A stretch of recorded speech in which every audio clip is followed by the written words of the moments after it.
বিএনপির যিনি সরকার প্রধান জনাব তারেক রহমান, তার মহত্ব, তার উদারতা, তার বিশালত্ব এবং রাষ্ট্র পরিচালনায় যে তিনি অনন্য, এই জিনিসগুলো বিএনপি তুলে ধরার চেষ্টা করছে।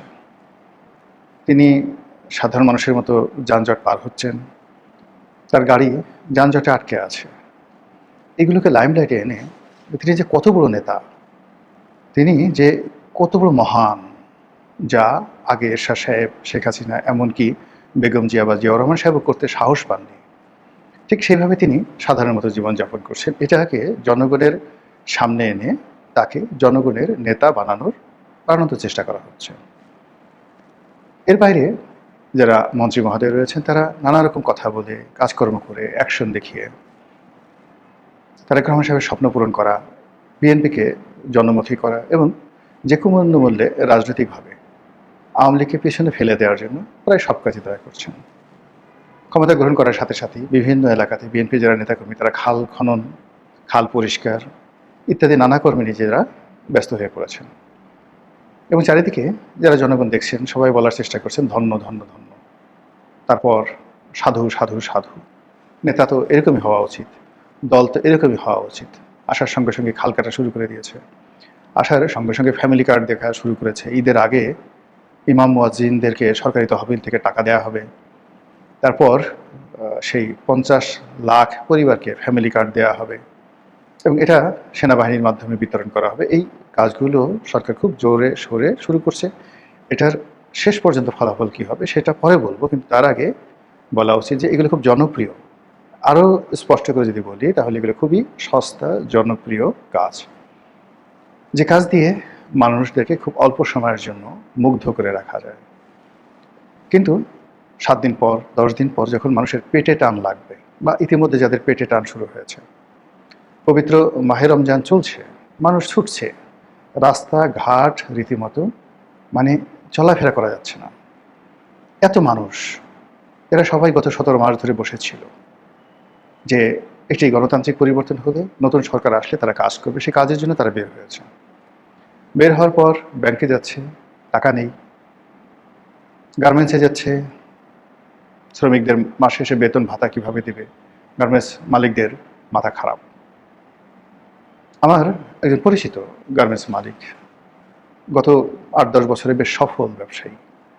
তো ভদ্রলোকে সেদিন একসাথে নামাজ পড়লাম, দেখলাম যে খুব ক্লান্ত বিধ্বস্ত অবস্থায় আসছে, ইফতার গাড়িতে বসে করেছে। সে বললো যে এরকম একটা ব্যাংক, নাম বললাম না, বললো যে একটা ব্যাংকে তার বেশ কিছু টাকা ছিল, এখন সেই ব্যাংকের অবস্থা ভালো না, ফলে প্রায় 4-5 কোটি টাকার মতো সেখানে তার আটকা পড়ে আছে। এখন ঈদের সামনে তিনি বেতন কীভাবে দিবেন, ভাতা কীভাবে দিবেন, এই টেনশনে তিনি মরে যাচ্ছেন। কারণ হলো ওই ব্যাংকে তার তো মানে এলসি করা ছিল, এক্সপোর্ট করেছে, এক্সপোর্টের টাকা ডলার হিসেবে তার ব্যাংকে জমা হয়েছে, আর সেই ডলার বাংলাদেশ ব্যাংক রেখে দিয়ে বাংলাদেশ ব্যাংক সেই ব্যাংককে ঠিকই টাকা দিয়ে দিয়েছে, কিন্তু সেই ব্যাংক এখন গ্রাহকের চাহিদা মেটাতে পারছে না।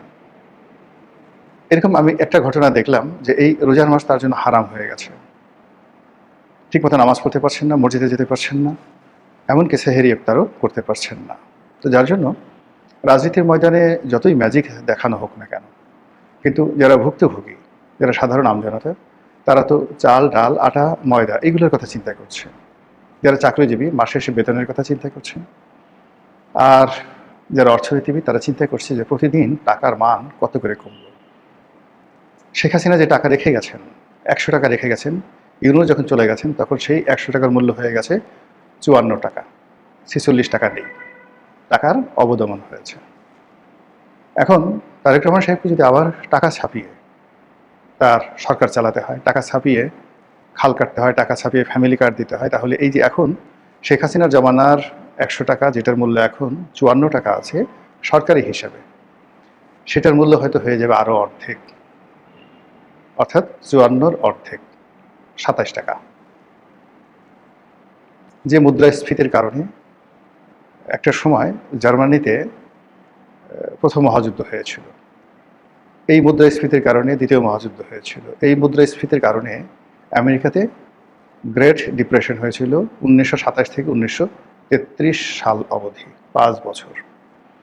ইরানে কিংবা অনেক দেশে যখন এরকম মুদ্রাস্ফীতি হয়, ইউরোপের অনেক দেশে না তো হয়েছেই, আফ্রিকার কয়েকটি দেশে আছে যেখানে 1 কেজি আলু দাঁড়িপাল্লার একদিকে রেখে অন্যদিকে 1 কেজি টাকা গুনে দিতে হয়।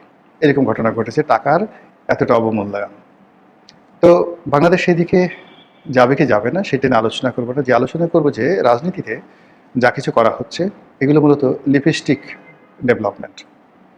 লিপস্টিক লাগিয়ে যেভাবে ঠোঁটকে লাল বানিয়ে দেওয়া হয়, কসমেটিক সার্জারি করে যেভাবে মানুষকে সুন্দর বানানো হয়, ঠিক এইভাবে একটা দেশ 15 দিন চালাতে পারবেন, 1 মাস চালাতে পারবেন, কিন্তু এরপরে আর চালাতে পারবেন না যদি রাজনীতির শূন্যতা থাকে এবং যদি অর্থনীতি ভালো না থাকে।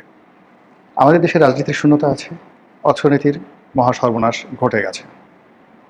এটা নিয়ে বিশদ আলোচনা। এর ফলে কি হচ্ছে, যত কিছুই হোক না কেন কোনো অবস্থাতেই নায়ককে নায়ক বানানো যাচ্ছে না, ভিলেনকেও ভিলেন বানানো যাচ্ছে না।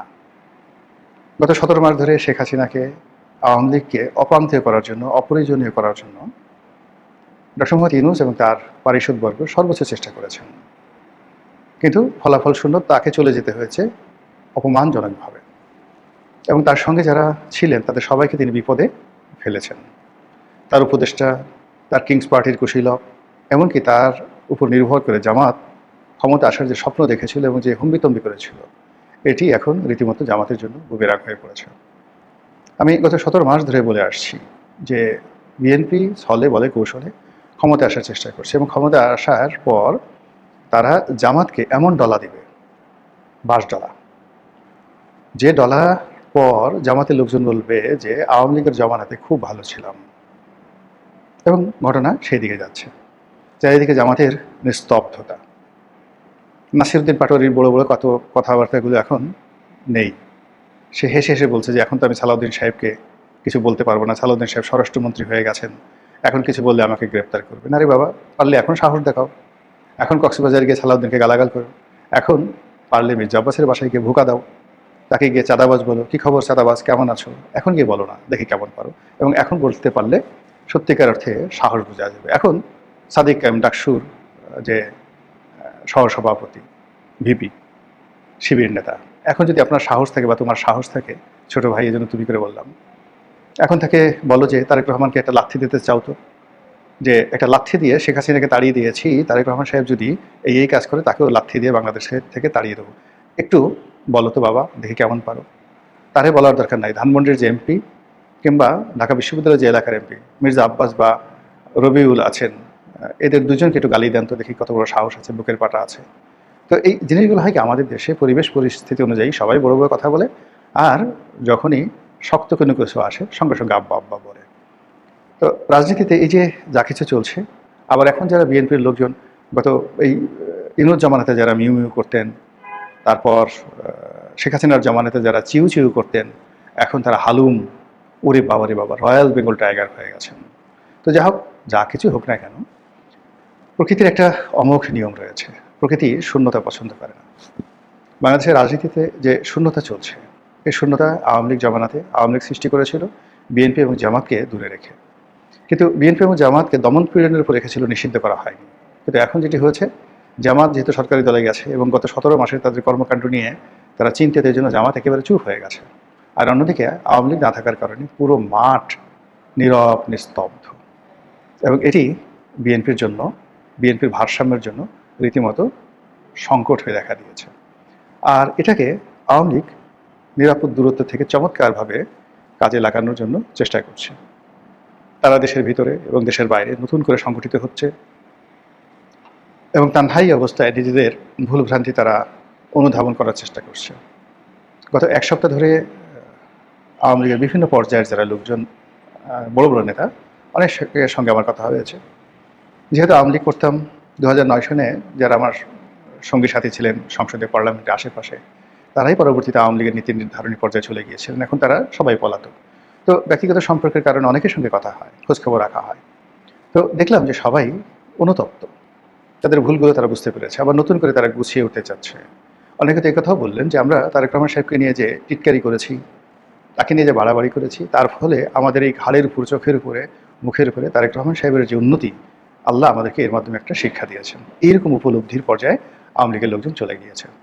তো যেটা বলছিলাম যে আওয়ামী লীগ নানাভাবে সংগঠিত হচ্ছে, এবং এই বর্তমানে এই সময়টিকে তারা ধরে নিচ্ছে যে তারেক রহমান সাহেবকে অন্ততপক্ষে 2 বছর সময় তারা একটা হানিমুন পিরিয়ড দেবে। আওয়ামী লীগের পক্ষ থেকে সরকার 100% নিরাপদ থাকবে এবং এটা আওয়ামী লীগের পক্ষ থেকে সরকারের যে পর্যায়ে যোগাযোগ রাখা হয় বা হচ্ছে তাদেরকে এই কথা জানিয়ে দেওয়া হচ্ছে। আওয়ামী লীগ এই সময়টাতে নিজেদের সাংগঠনিক ক্ষমতাকে পাকাপোক্ত করবে, মামলা মোকদ্দমাকে সহনীয় করার চেষ্টা করবে এবং যারা মোটামুটি যাদের আত্মবিশ্বাস প্রবল এবং অন্যায় করেনি কিন্তু মিথ্যা মামলা হয়েছে, এই নেতাগুলো বিদেশ থেকে এসে বাংলাদেশে আত্মসমর্পণ করবে। এইভাবে তারা তাদের যে রাজনীতি সেই রাজনীতি ঠিক যে আওয়ামী লীগের অতীত ইতিহাস যে বিভিন্ন পরিবেশ পরিস্থিতি তারা যেভাবে কাজ করেছেন, যেভাবে তারা রুখে দাঁড়িয়েছেন, যেভাবে প্রতিকূল পরিবেশে নিজেদেরকে গড়ে তুলেছেন, ঠিক সেই জিনিসটি আবার নতুন করে তারা শুরু করতে চাচ্ছে। এবং এটা যদি সত্যিকার অর্থে তারা করতে পারে, আওয়ামী লীগ অতীতের যে কোনো সময়ের চেয়ে শক্তিশালী হবে, যে কোনো সময়ের চেয়ে ভালো করবে এবং আগামীতে যদি তারা ইতিবাচক থাকে এবং সরকার যদি তাদের ব্যাপারে ইতিবাচক থাকে, আশা করা যায় গণতন্ত্রের একটি সুন্দর বাতাস বাংলাদেশে প্রবাহিত হবে।